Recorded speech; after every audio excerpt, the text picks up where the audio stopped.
Hi అండి, ఈ రోజు స్పెషల్ 10 కిలోల బోన్లెస్ కొర్రమీను చేపల పచ్చడి. చూడండి ఫ్రెండ్స్, ఎంత కలర్ఫుల్ గా ఉందో, టేస్ట్ కూడా అంత బాగుంటుంది. ప్రాసెస్ కి వెళ్దాం. 10 కిలోల కొర్రమీను తీసుకొని స్కిన్ తీయించి బోన్లెస్ చేయించి చిన్న సైజ్ ముక్కలుగా కట్ చేయించి వాటర్ లో 2 నుంచి 3 సార్లు కడిగి ఉప్పు వేసి బాగా కలుపుకొని అందులో జిగురు బయటికి వచ్చిన తర్వాత వాటర్ పోసి 2 సార్లు నీటిగా కడిగి జాలి ఉన్న గిన్నెలో తీసుకొని ఆరబెట్టుకోవాలి. ముక్కలకి వాటర్ లేకుండా ఆరిన తర్వాత అందులోకి పసుపు వేసి కొద్దిగా ఉప్పు వేసి బాగా కలుపుకొని పక్కన పెట్టుకోవాలి. కడాయిలో పల్లి నూనె పోసుకోవాలి.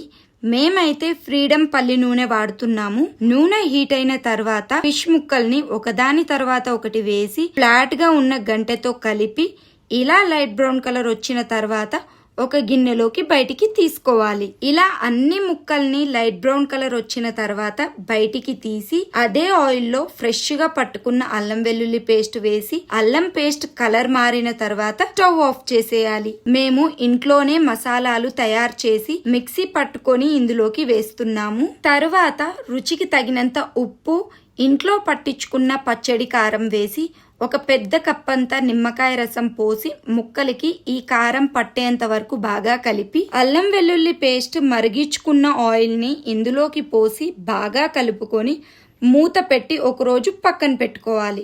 మరుసటి రోజు కొద్దిగా ఆయిల్ పోసి కలుపుకుంటే చాలా రుచికరమైన కొర్రమీను చేపల పచ్చడి రెడీ. మీలో ఎవరికైనా ఈ పచ్చడి కావాలంటే swarnapickle.com అనే వెబ్సైట్ కి వెళ్లి బుక్ చేసుకోండి. లేకుంటే ఈ కింద నెంబర్ కి వాట్సాప్ లో కాంటాక్ట్ అవ్వండి. చాలా అంటే చాలా బాగుంది.